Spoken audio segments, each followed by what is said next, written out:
Hey guys, so it's week 2 of the weekly reading from the Note NBA podcast, and it may actually have come out on a Monday, but I guess if you don't listen the day it comes out, you'd never know that, so I didn't need to mention it. Anyway, back to transparency and being transparent. I got swamped this weekend going down to IMN on Thursday and Friday, so I do apologize. I put networking in front of recording this. It was a fantastic event. Got to see some great friends, meet some new people, and just get some great education and exposure to some different levels of what's going on at, the big boys table, so to speak. Anyway, so we've got chapters 3 and 4 this week from The Science of Getting Rich by Wallace Wattles. Again, as I pointed out last week or in the first reading, this book came out in 1910. Please forgive some of the extremely dated terminology, but I think you can find some time to go back and actually read the book and take the time to think about some other things that could substitute modern day conveniences, so to speak, for some of these dated terms. Chapter 3, The Science of Getting Rich by Wallace Wattles. Is opportunity monopolized? No man is kept poor because opportunity has been taken away from him, because other people have monopolized the wealth and have put a fence around it. You may be shut off from engaging in business in certain lines, but there are other channels open to you. Probably it would be hard for you to get control of any of the great railroad systems. That field is pretty well monopolized. But the electric railway business is still in its infancy and offers plenty of scope for enterprise. And it will be but a very few years until traffic and transportation through the air will become a great industry, and in all its branches will give employment to hundreds of thousands, perhaps to millions of people.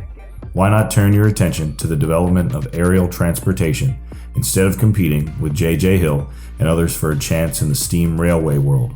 It is quite true that if you are a workman in the employ of the Steel Trust, you have very little chance of becoming the owner of the plant in which you work.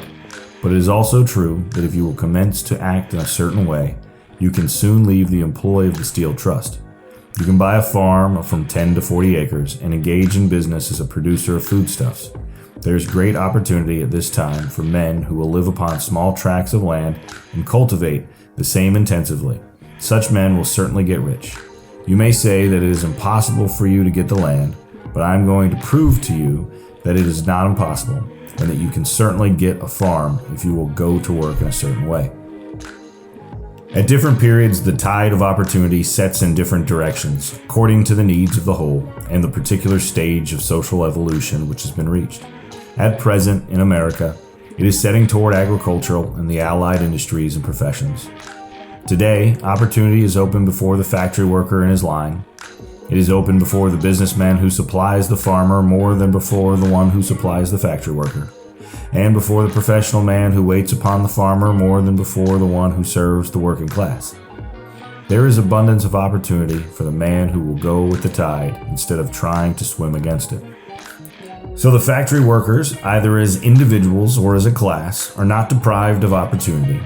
The workers are not being kept down by their masters. They are not being grounded by the trusts and combinations of capital.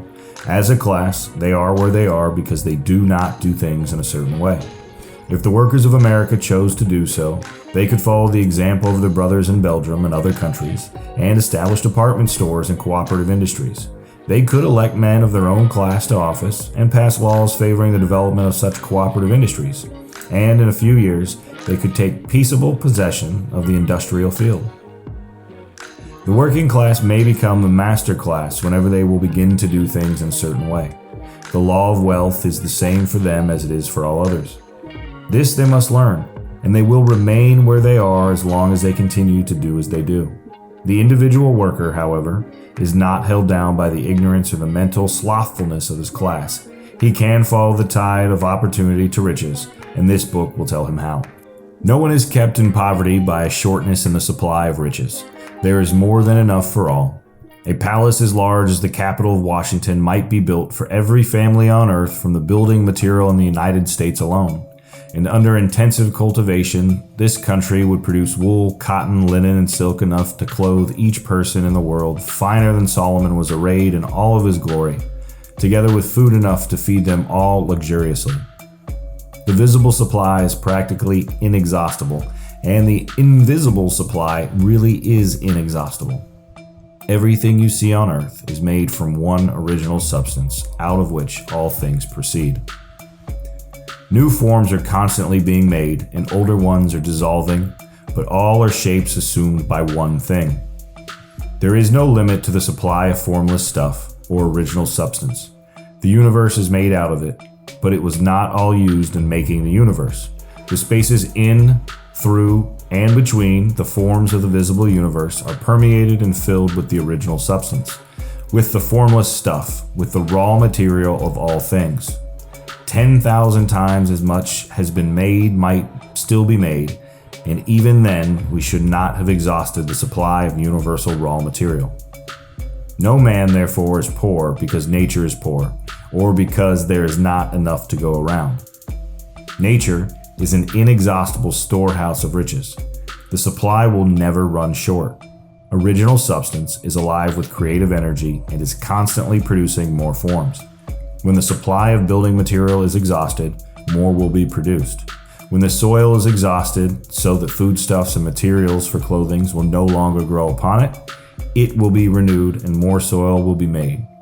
When all the gold and silver has been dug from the earth, if man is still in such stage of social development that he needs gold and silver, more will be when all the gold and silver has been dug from the earth, if man is still in such a stage of social development that he needs gold and silver, more will be produced from the formless. The formless stuff responds to the needs of man. It will not let him be without any good thing. This is true of man collectively. The race as a whole is always abundantly rich, and if individuals are poor, it is because they do not follow the certain way of doing things which makes the individual man rich. The formless stuff is intelligent. It is stuff which thinks. It is alive, and is always impelled toward more life. This is the natural and inherent impulse of life to seek to live more. It is the nature of intelligence to enlarge itself, and of consciousness to seek to expand its boundaries and find fuller expression.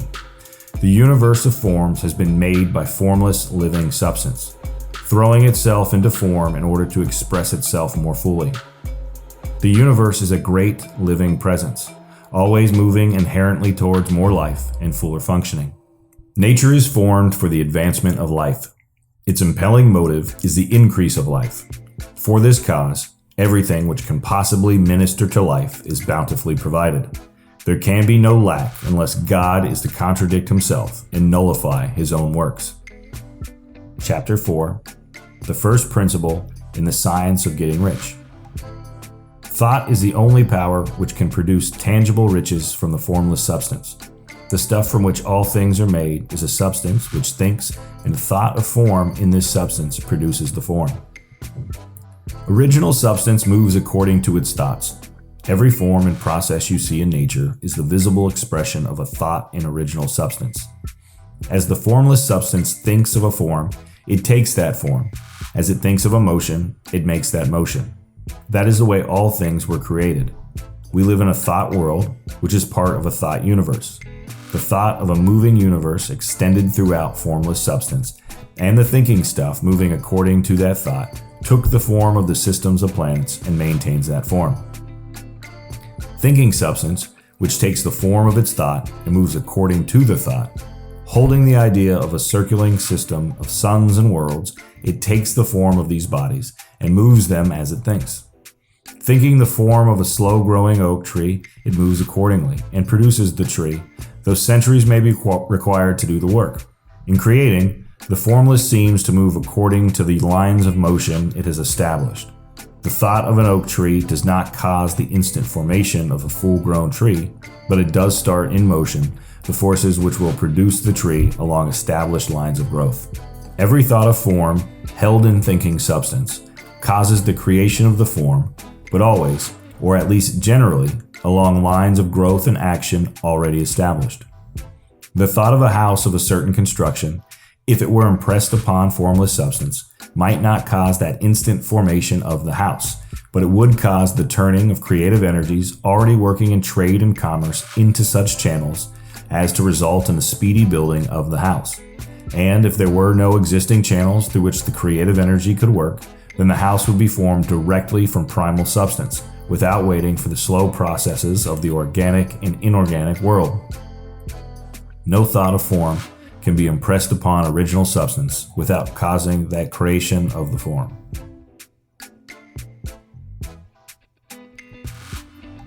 No thought of form can be impressed upon original substance without causing the creation of the form. Man is a thinking center and can originate thought. All the forms that man fashions with his hands must first exist in his thought. He cannot shape a thing until he has thought that thing. And so far, man has confined his efforts wholly to the work of his hands. He has applied manual labor to the world of forms, seeking to change or modify those already existing. He has never thought of trying to cause the creation of new forms by impressing his thoughts upon formless substance. When a man has a thought form, he takes material from the forms of nature and makes an image of the form which is in his mind. He has, so far, made little or no effort to cooperate with formless intelligence, to work with the Father. He has not dreamed that he can do what he seeth the Father doing. Man reshapes and modifies existing forms by manual labor. He has given no attention to the question whether he may not produce things from formless substance by communicating his thoughts to it.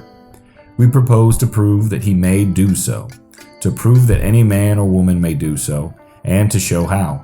As our first step, we must lay down 3 fundamental propositions. First, we assert that there is one original formless stuff or substance from which all things are made, and the seemingly many elements are but different presentations of one element.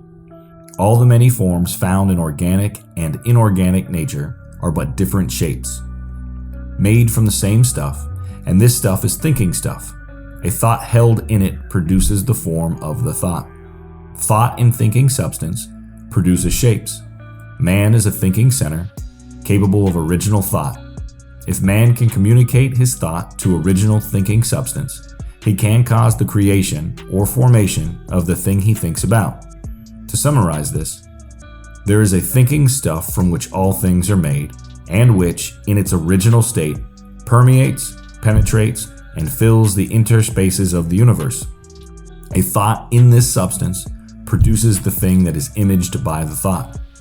Man can form things in his thought, and by impressing his thought upon formless substance, can cause the thing he thinks about to be created. It may be asked if I can prove these statements, and without going into details, I answer that I can do so, both by logic and experience. Reasoning back from the phenomenon of forms and thought, I come to one original thinking substance, and reasoning forward from this thinking substance, I come to man's power to cause the formation of the thing he thinks about. And by experiment, I find the reasoning true, and this is my strongest proof. If one man who reads this book gets rich by doing what it tells him to do, that is evidence in support of my claim. But if every man who does what it tells him to do gets rich, that is positive proof until someone goes through the process and fails. The theory is true until the process fails, and this process will not fail, for every man who does exactly what this book tells him to do will get rich. I have said that men get rich by doing things in a certain way, and in order to do so, men must become able to think in a certain way.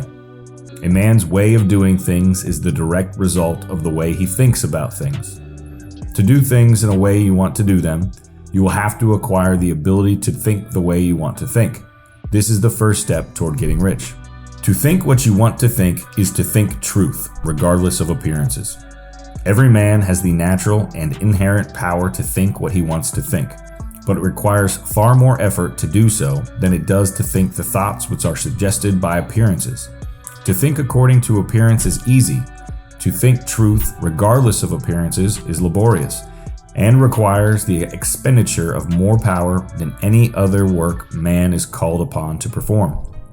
There is no labor from which most people shrink as they do from that of sustained and consecutive thought. It is the hardest work in the world.